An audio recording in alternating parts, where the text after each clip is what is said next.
He's suing the government, the Home Office, because he says that him, Meghan and the kids, when they come to Britain, should get armed police protection. You quit your job and you quit your family. Yeah. You quit your job and you quit your family. We will never see Meghan in this country ever again, in my view. It was announced today that the Invictus Games, Harry's excellent event for wounded and disabled military veterans, heroes, will take place in 2027. It's about to unfold in Germany, Düsseldorf, over the next few days. But in 2027, it will happen in Birmingham here in Britain, which is a kind of a strange choice because Washington, D.C. was in the frame, which frankly is a bit more glamorous, isn't it? I mean, a bit more central to the equation. And only recently we heard that Birmingham was bankrupt. In fact, it is bankrupt. So it seems like a strange... How do they pay for this? Seems kind of strange. Anyway, lots to discuss here. Let's go live to Los Angeles to talk to the great Kinsey Schofield. Hi, Kins. Yeah, how are they paying for this? Was this release all just an attempt to get us to stop talking about the executive that just retired after 10 years being at the Invictus Games? There are a lot of questions. Yeah, Dominic Reed, Harry's charity chief for the last 10 years, announced only last week that he's quitting. I mean, it seems to be fairly amicable, but he will oversee this event until the end of the Invictus Games, which will be kind of next week at some point. That's going to unfold in Düsseldorf in Germany now. Yeah, kind of a strange time to announce he's quitting just before the event.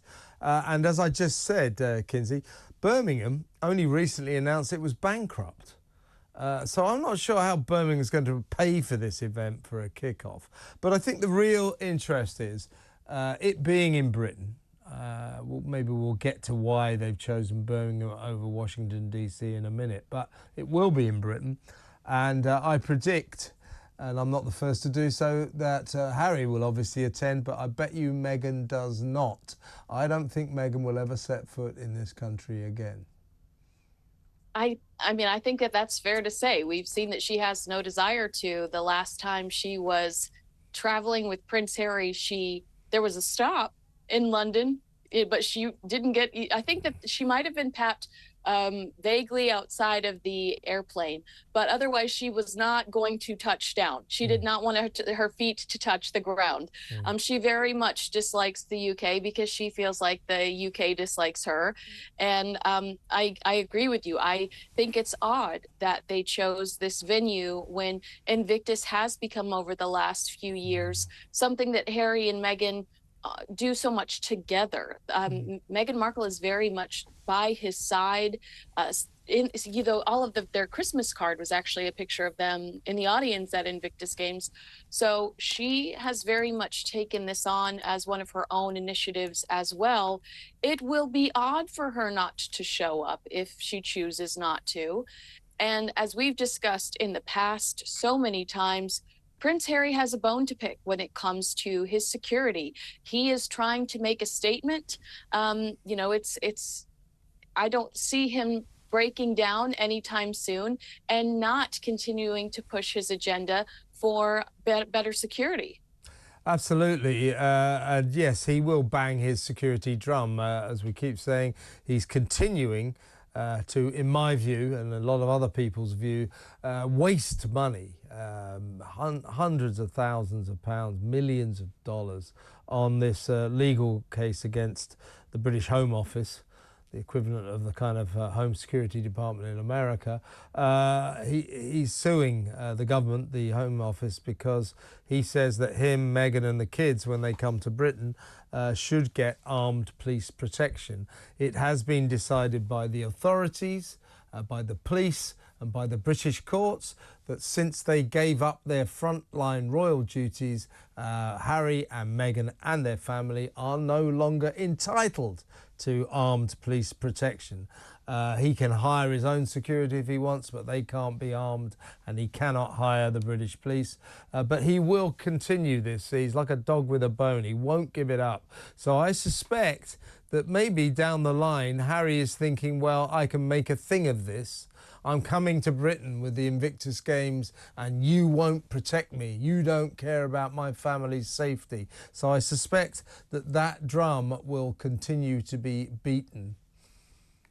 I completely agree. I don't this is, to me, if you look at what the ultimate objective is, he's on. I feel like perhaps that's what his ultimate objective was, setting this up. So when 2017 comes, or 2027 comes around, he can go, look, I still don't have the security I need. I still cannot come home.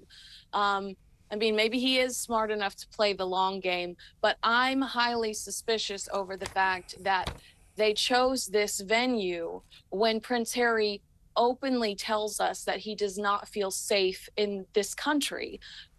Then why would you choose this venue? I mean, actions speak louder than words, Harry. If you don't feel safe in that venue or in that country, then why would you bring, and really truly congratulations. Tourist wise, this will bring a ton of money to the economy. There are going to be plenty of people working this venue, food vendors that are going to see an increase in revenue. I mean, it's going to give a lot of people work, so it is a blessing. But why did you choose this route, Prince Harry? Why would you tell us that the country isn't safe enough and then potentially endanger anybody by having the Invictus Games there? And I don't think that that's true. I think it's a very safe space. But again, Prince Harry continues to tell us that that's not a place he feels safe. Yeah, he says that every time he sets foot in this country, he doesn't feel safe. His safety is compromised. And he's made it pretty clear he doesn't want to bring his family here for the same reason. So you're absolutely right, Kinsey. Why would he choose to have this big event here in Birmingham, Britain's second city, when he could have had it in Washington, D.C.? I don't want to in any way diss Birmingham, lovely city and all that, but it is cash strapped, it's bankrupt, so that's one reason not to have the Invictus Games here. Another is, as we've discussed, Harry's obsession with his own safety and the family, the safety of his family as well. And thirdly, I mean, Washington DC, that's a pretty cool place to have an event like the Invictus Games. You know, the heart of America, the capital of America, where it all happens politically, where the president is. That would have been a great place to have it. I can't understand why Birmingham in Britain has been chosen over the great American city of Washington, D.C. Well, this is just speculation, but I have been asked by other members of the media if Prince Harry might be avoiding Washington, D.C. out of fear that Donald Trump will be in office at the time of this Invictus in 2027. You know, Prince Harry and Meghan Markle, specifically before Meghan Markle touched down, the Obamas were involved in the Invictus Games. We saw the Bidens involved in the Invictus Games. Now, after the Oprah Winfrey interview, Jill Biden, I think she and Joe supported them vocally, but no longer showed up to represent the United States at the actual events. Washington, D.C. would have been the perfect opportunity to get political movers and shakers in the United States to show up for you, because it's right in their own backyard. And no matter how many dish towels or jars of honey mustard Meghan Markle tries to sell us, we know that she has political ambitions because Thomas Markle has told us so. We watched Meghan campaign during the 2020 election to try to get women to the voting booth. They want these types of relationships with the elite. They want power, ultimately. That's their ultimate goal. So it does surprise me that they wouldn't choose Washington, D.C., because it would give them a lot of clout. It would give them a lot of networking opportunities. And it's a no-brainer that you would have big, influential people show up to support Harry and Meghan after a lot of falling on their faces over the years. Last question, Kinsey. I can't imagine where I got this idea from, but do you predict that Harry and Meghan will express their support for Kamala Harris, because it's certainly not going to be Donald Trump. They've made it clear they cannot stand Mr. Trump. And they would, I think, like in some way to indicate that just like Kamala, they're woke and wonderful, and that's why they support her. How far do you think they'll go down the road of endorsing the Democrat candidate?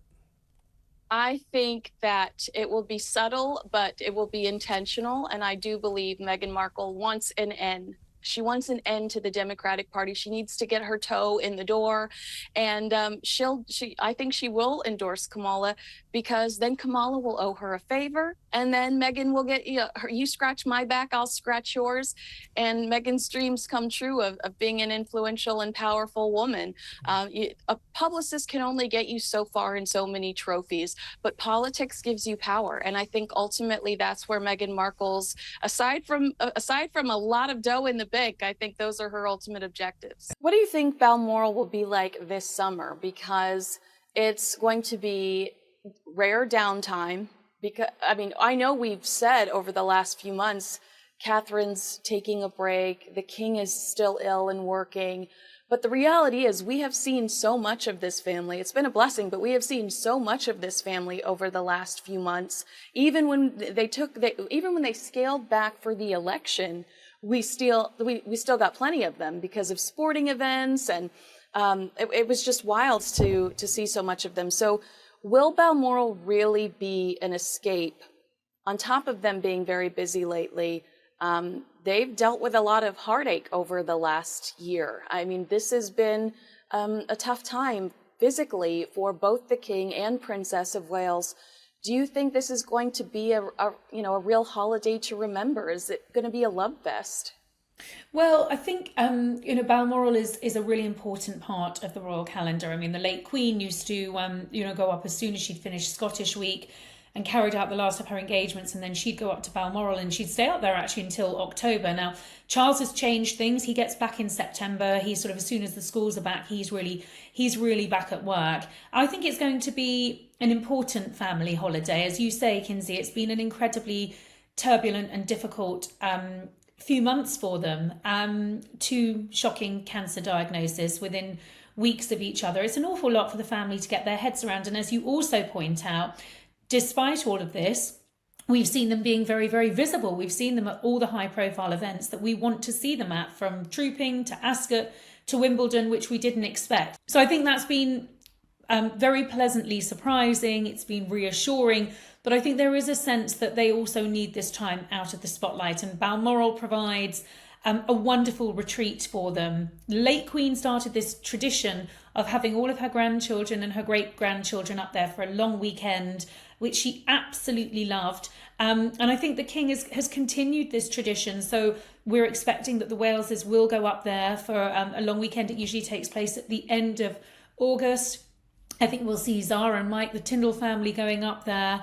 The Edinburghs will be going up there. I think it'll be staggered. I think, the King is still pacing himself. He's still under, obviously, medical attention and advice. He'll be wanting to pace himself and really use this as an opportunity to unwind and relax and catch up with family. And that's, that is what will be happening over the summer.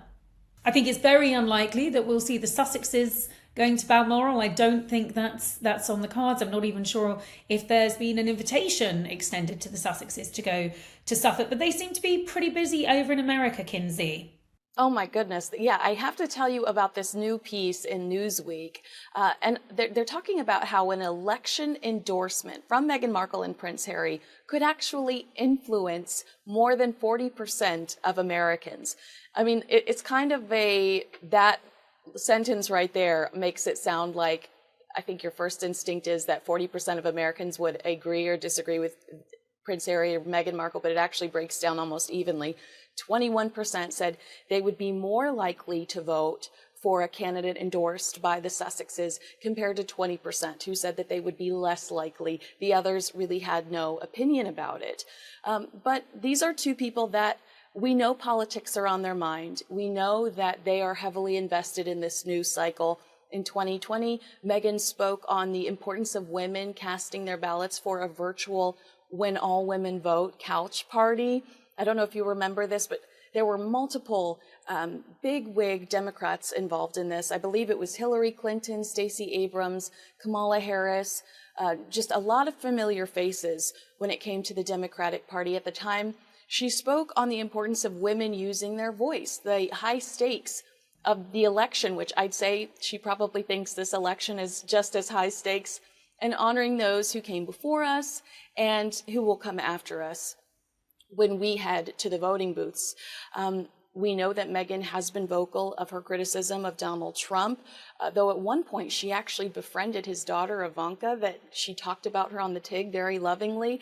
She's spoken out against Trump before meeting Prince Harry, and then Prince Harry spoke negatively about him when he accidentally took that phone call by Russian pranksters posing as Greta Thunberg. So we know neither one of them are necessarily fans of Donald Trump. And when they campaigned in America in 2020, not for a specific candidate, but to vote, they did say change is what we need, change is what we deserve, which people felt like alluded to the pair saying, let's move away from President Donald Trump at the time. This is a very sticky situation. Katie, I wonder if it would be important to Meghan to have a voice in this particular election. I know she spoke 75 days out in 2020, so we still have plenty of time before we head to the polls in November. But do they want to rock the boat? Do they want to alienate half of the country by inserting themselves in this very polarizing conversation? I mean, it's a big question, and I don't know the answer to it. But I think they have proven to be just as divisive across the pond as they are over here. They're very controversial. It was like they seem to be like Marmite, and they really do divide people.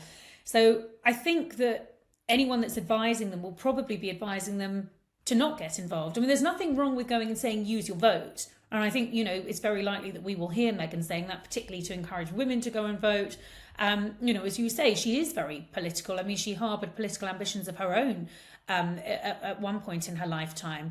But I think they've had their fingers burned in the past. I think they're very aware of how controversial they are. I mean, I think that whole Pat Tillman award really probably shook them up when there was criticism over them getting that award, sort of essentially a humanitarian award. And even that was the root of some controversy for them. So by wading into the political arena, particularly, I know they're not working royals, but Harry is still a member of the royal family. And as a member of the royal family, he's meant to be apolitical. Now, he's got as close to that political arena as he can, just about, without being hauled over the coals. But I think they need to exercise caution. And I suspect they probably will. I think they can be cautious whilst encouraging people to get out there and vote. But I think that's a really interesting finding from Newsweek, and just shows that, shows their influence. As much as they divide people, you can't take away from the fact that they're still incredibly influential.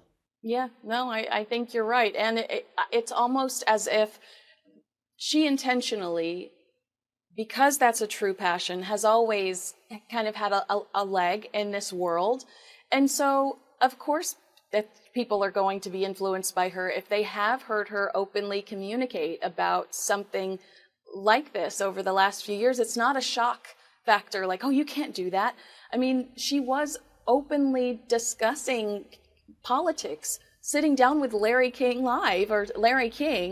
prior to meeting Prince Harry. So there is a fan base out there that not only is not taken aback by her communicating this way, but they expect it because that's who they knew prior to her marrying into the royal family.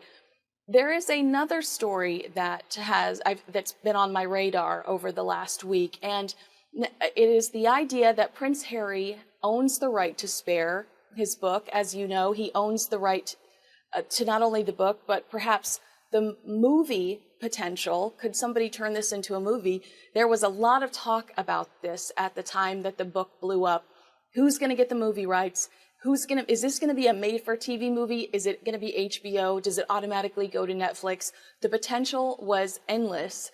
Now we're hearing reports, this has been reported on both GB News and the Daily Mail, that Prince Harry owns the rights, but he is holding on to them with a vengeance out of fear that whoever could purchase them might might write Diana, Princess Diana, or Meghan Markle in a negative light. Have you heard something similar? I guess I have a bigger question for you in regards to this, but have you heard something similar? What is your initial reaction? I've heard the rumours, and I have to say that I think that's probably one of the best, most sensible decisions Prince Harry has made, to hold on and retain those movie rights, because had he sold them, and he'd probably have got a huge amount of money for doing so, he's lost total control. If anyone was able to make a film version of that, I mean, you know, it doesn't really even bear thinking about, to be honest, Kinsey. And I think it goes far beyond just how Meghan might be portrayed, how Diana might be portrayed. I mean, imagine the huge potential for even more damage to be done between his relationship between him and his stepmother, Camilla, between him and his father, between him and his brother. I mean, you only need to sort of look at something like The Crown to see how much something that close to the bone can upset the royal family. For something to be turned into a movie based on Prince Harry's own words has the potential for, I think, a huge amount of controversy, possibly a great deal of litigation. So actually, while I think he's made mistakes in Spare, revealing intimate details of private conversations, which has led to this big breakdown of trust between him and his family, actually, whoever advised him to retain those movie rights, which, as I say, could have earned him an absolute fortune, whatever advice whoever gave it, it was very good advice and very sensible of him to take it. Absolutely. A raise for that Archwell employee. I wondered, though, when I was reading the story, it occurred to me both Prince Harry and Prince William are so fiercely protective of their wives, but also Princess Diana. I really admired Prince William, watching him stand there and just tear into the BBC over the Martin Bashir investigation. You just could feel how devastated he was, that there was now tangible proof that his mom had been manipulated, his mother had been manipulated into this interview that at the time crushed him.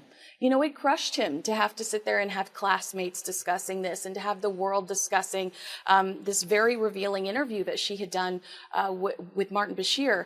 And then we see Prince William protecting the Princess of Wales throughout this cancer battle. We see Prince Harry, you know, you've been quoted all over the place when we did our interview about how physically you can tell Prince Harry protects Meghan Markle sometimes when they're photographed together. That PDA is not just love, but it's also security.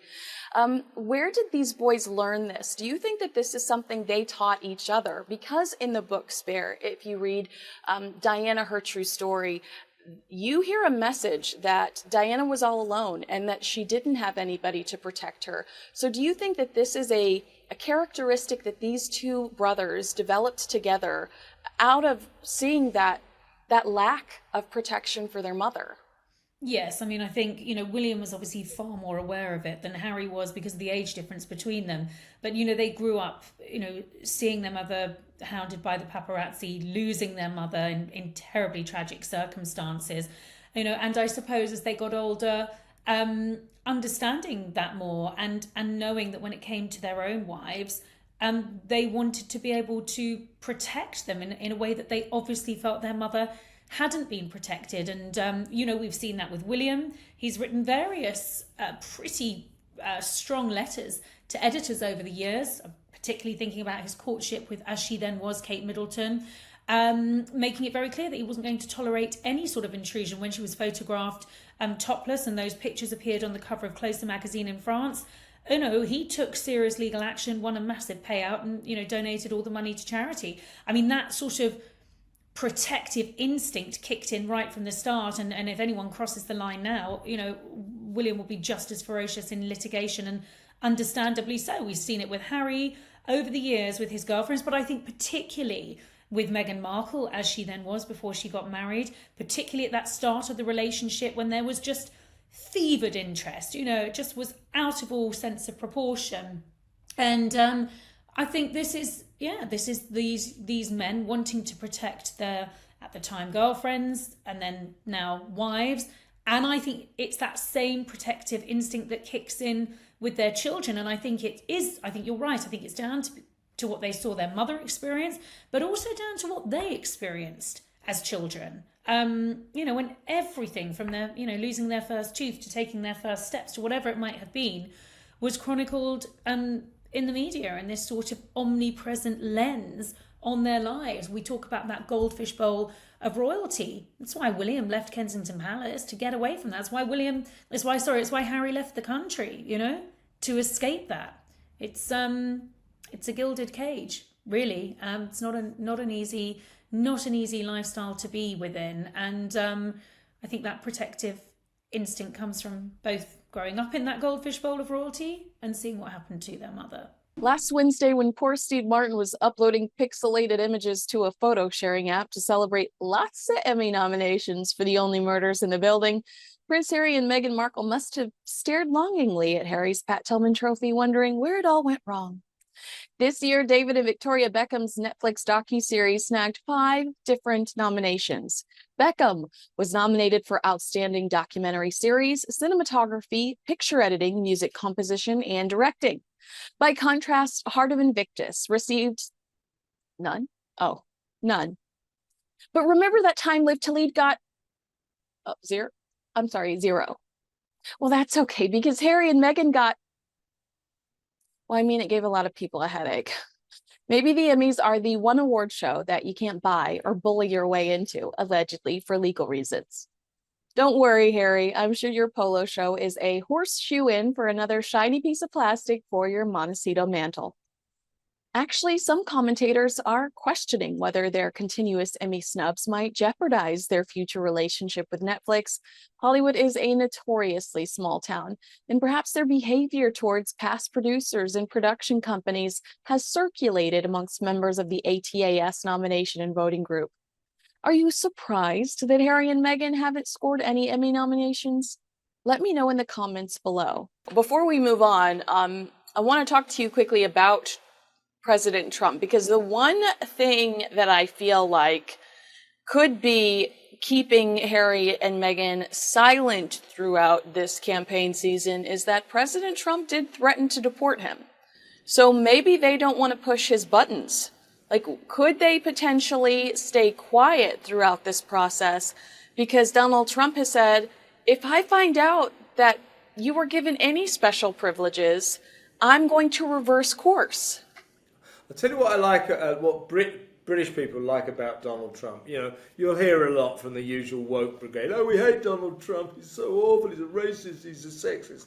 But there's a difference between the chattering classes on both sides of the Atlantic and the real people. And the real people of Britain appreciate Donald Trump because he's always stuck up for our Queen. He loves our country. He loves Britain because his mother was Scottish, and he loves the royal family. And what he says about Harry and Meghan is, he said, his actual quote was, I think they hurt Her Majesty bad. I think they broke her heart. And I think he's bang on there. And what he said that, and he said because of that, because of the way Harry treated the Queen, if his visa issue crops up and I'm president, I ain't going to help him. Birmingham Invictus 2027, that was announced at midnight. This is Prince Harry choosing Birmingham over Washington, D.C. I can't even feign interest in this right now because it's so far away. But the debate is whether Meghan Markle will show up at this 2027 Invictus Games.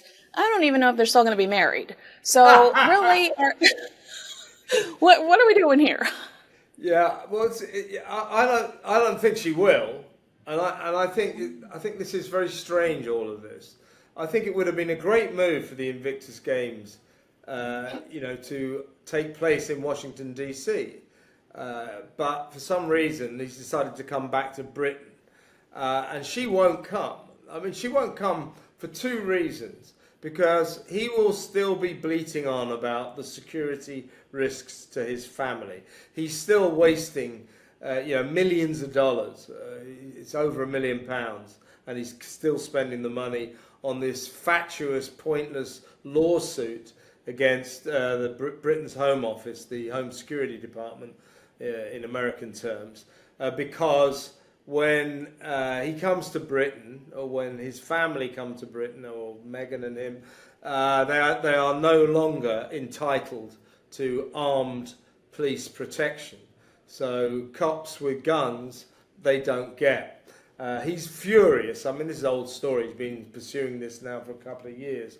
He's furious because he says he should get armed police protection. It has been decided by the authorities here, by the police, by the special body that looks after the security of the royal family, and by our courts, that Harry and Meghan, since they're not frontline working royals, do not warrant armed police protection. But he will not let this drop, and he will still be moaning on about it, I guarantee you, in 2027, because he's suing the Home Office again, but he'll lose the case. There's no doubt about it. For some reason, he seems to want to take great mountains of his own money and set fire to it and just pour it down the illegal drain in Britain. He's not going to win that case. So in 2027, he'll still be banging the drums and say, oh, well, my wife and my kids can't come because it's not safe.